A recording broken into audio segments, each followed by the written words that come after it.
Hello students, welcome to SV English academy. আমি রয়েছি তোমাদের সঙ্গে পার্থ। আজ আমরা ইংরাজি গ্রামারের আর্টিকেলের সঠিক ব্যবহার শিখব। তোমরা জানো আর্টিকেলস তিনটি, এ, অ্যান, দি।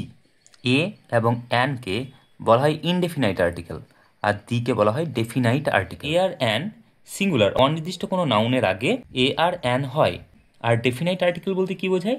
ডেফিনাইট হলো যখন কোনো স্পেসিফিক নাউন অর্থাৎ নির্দিষ্ট কোনো কিছু বোঝাচ্ছে তখন সেখানে ডেফিনাইট আর্টিকেল ব্যবহার করা হয়। চলো আমরা প্রথমে ইনডেফিনাইট আর্টিকেলের ব্যবহারটা দেখি। আমরা এখন শিখব ইনডেফিনাইট আর্টিকেল এ এর ব্যবহার।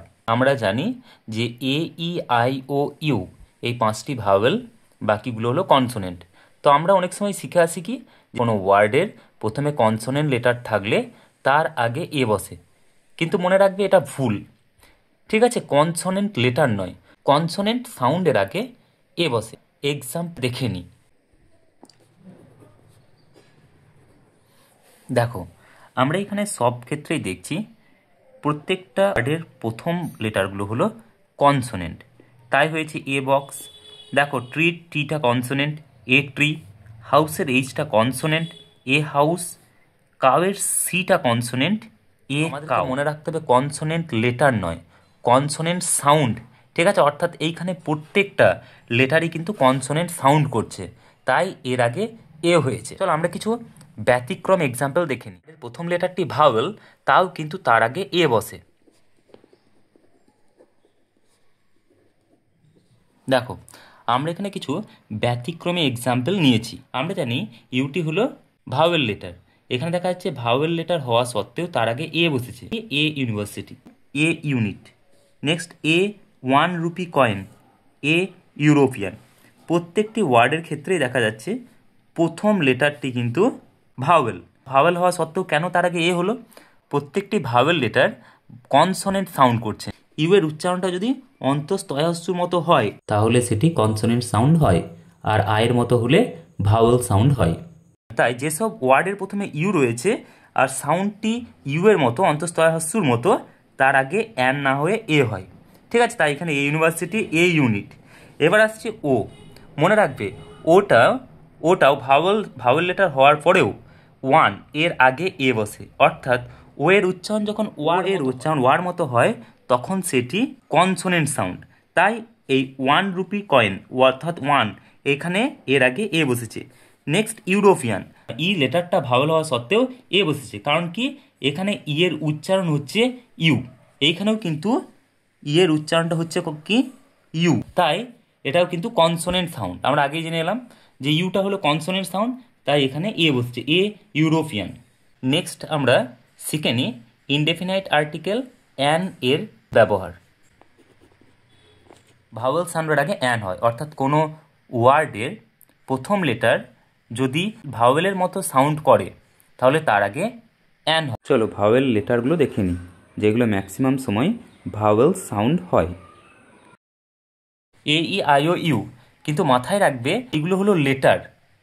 ঠিক আছে, এদের সাউন্ড যখন ভাওয়েলের মতো হবে তখন কিন্তু তার আগে অ্যান বসবে। চলো আমরা দেখে নিই কোথায় অ্যান। দেখো, আমরা এখানে লিখেছি an Apple, an elephant, an orange. এগুলোতে এই যে অ্যাপেল, এর উচ্চারণ কেমন হচ্ছে এ। ঠিক আছে, এটা হলো ভাওয়েল সাউন্ড, তাই অ্যান বসেছে। দেখো এলিফ্যান্ট, এ, এইখানে উচ্চারণ আসছে এ, ভাওয়েল সাউন্ড, তাই তার আগে অ্যান হয়েছে। অরেঞ্জের প্রথম লেটারটা রয়েছে ও, কেমন উচ্চারণ হচ্ছে অয়ের মতো, তাই এটাও হলো ভাওয়েল সাউন্ড, অ্যান অরেঞ্জ। আমরা কিন্তু ওয়ান উচ্চারণের সময় দেখে এসেছিলাম ওয়া, ওটা ওয়ার মতো উচ্চারণ হচ্ছিল। ইউ দিয়ে একটা এক্সাম্পল হলো আমব্রেলা, অ্যান আমব্রেলা। আই দিয়ে একটা এক্সাম্পল হলো আইসক্রিম, অ্যান আইসক্রিম। যেমন দেখে এলাম কিছু ভাওয়েল লেটার আগে বসে, ব্যতিক্রম স্বরূপ ঠিক সেই রকম এইখানেও কিছু কনসোনেন্ট লেটারের আগে অ্যান বসে, যেগুলো তোমার কিছু কিছু সময় ভাওয়েলের মতো উচ্চারণ করে। চলো সেগুলো আমরা দেখে নিই।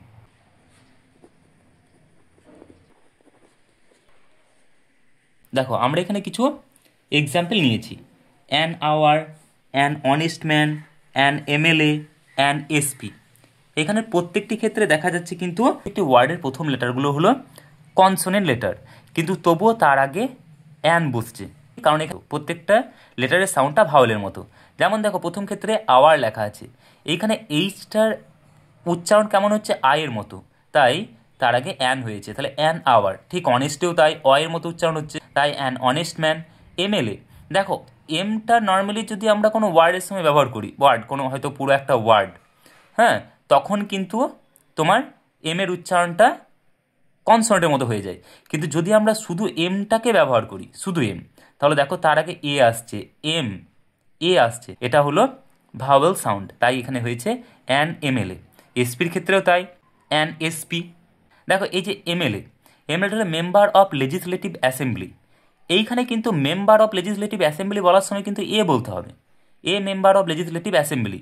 কিন্তু সেটাকে যদি আমরা শর্ট ফর্মে বলি এমএলএ, তখন কিন্তু অ্যান হয়েছে।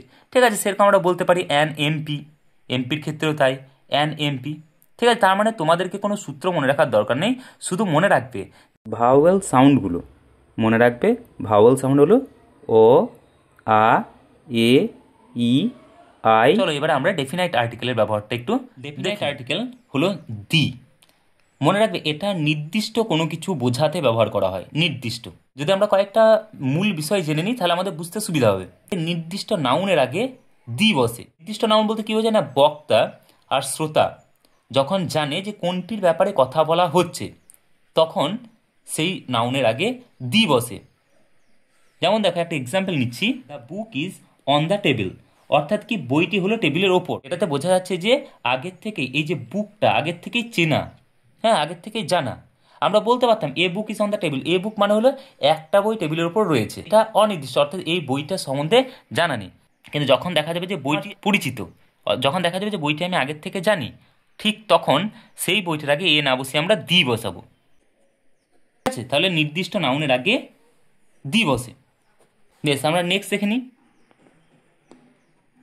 দেখো একক বস্তু যেগুলো ইউনিক অবজেক্ট, ঠিক আছে, অর্থাৎ বিশ্বে একটি মাত্র রয়েছে, তাদের আগে অবশ্যই কিন্তু দি বসবে, কারণ সেটা নির্দিষ্ট, হ্যাঁ একটাই রয়েছে সেইগুলো। যেমন দেখো example, the sun, moon, the earth. Next দেখো নদী, সাগর, পর্বতমালা নাম বোঝায়, তাহলে তাদের আগে the Ganga, the Ganga, Himalaya, the Arabian sea. দেখো আমরা প্রত্যেকটা জিনিসের একটা করে এক্সাম্পল নিয়েছি, ঠিক আছে। দেখো প্রথম লেখা আছে দি গঙ্গা, নদীর নাম জানো, গঙ্গা একটাই রয়েছে, তার আগে দি বসলো। হিমালয় পর্বত আমরা সবাই জানি, তাই হিমালয়াস, দেখো লেখা রয়েছে দি হিমালয়াস। তারপর দেখো নেক্সট, এটা হলো পর্বতের নাম। তারপর নেক্সট এটা হলো সাগরের নাম, দেখো দি আরাবিয়ান। বেশ, নেক্সট দেখো বিখ্যাত জায়গা, পবিত্র গ্রন্থ বা খবরের কাগজ, হ্যাঁ এই সব জায়গারও আগে কিন্তু দি বসে। চলো আমরা এক্সাম্পল দেখে নিই। সরি, এইখানে এমটা ক্যাপিটাল হবে, হ্যাঁ এটা এটা মনে রাখবে যে তাজমহল আলাদা আলাদা লেখা হয়। দেখো এখানে বিখ্যাত জায়গা, বিখ্যাত জায়গা এমন রয়েছে দ্য তাজমহল, তাহলে যে কোনো জায়গা যেগুলো বিখ্যাত নাম বোঝাচ্ছে, ঠিক তাদের আগে কিন্তু দি বসবে। দেখো যদি যেগুলো ধর্মগ্রন্থ, পবিত্র ধর্মগ্রন্থ, গীতা, কোরআন, রামায়ণ, মহাভারত, ঠিক এদের আগেও কিন্তু দি বসবে, ঠিক আছে।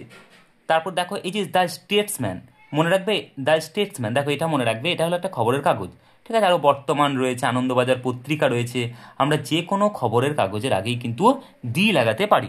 নেক্সট দেখে নিই, সুপারলেটিভ ডিগ্রির আগেও কিন্তু দি বসে। আমরা জানি ডিগ্রি হলো তিনটি, পজিটিভ, কম্পারেটিভ আর সুপারলেটিভ। মনে রাখবে সুপারলেটিভ ডিগ্রির আগে কিন্তু দি বসে। সুপারলেটিভ ডিগ্রি মানেই হলো সেটা নির্দিষ্ট করে বলা, ঠিক আছে, কোনো একটা জিনিসের উপর নির্দিষ্ট ফোকাস করা। সুপারলেটিভ ডিগ্রির ক্ষেত্রে সেই নাউনটির আগে দি ব্যবহার করা হয়। চলো আমরা একটা এক্সাম্পল দেখে নিই।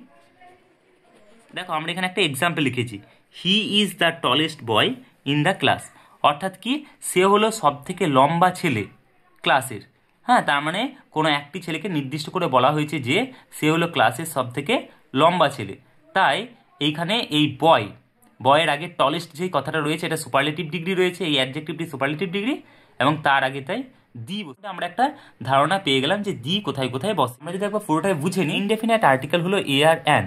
এবার এই এ আর অ্যান এর ব্যবহারটা কোথায় হচ্ছে না, যখন কনসোনেন্ট সাউন্ড বোঝাচ্ছে তার আগে এ বোঝাচ্ছে, ভাওয়েল সাউন্ড বোঝাচ্ছে ঠিক তার আগে অ্যান বসছে। আর দিটা কি, যেগুলো নির্দিষ্ট, অর্থাৎ পৃথিবীতে একটাই রয়েছে বা নির্দিষ্ট জিনিস বোঝাচ্ছে, তখন তার আগে দি হয়। আলোচনাটি ভালো লাগলে চ্যানেলটি সাবস্ক্রাইব করে রেখো এবং ভিডিওটিতে একটি লাইক দিয়ে দেখা হচ্ছে পরের ভিডিওতে। ততক্ষণ ভালো থেকো, সুস্থ থাকো। ধন্যবাদ।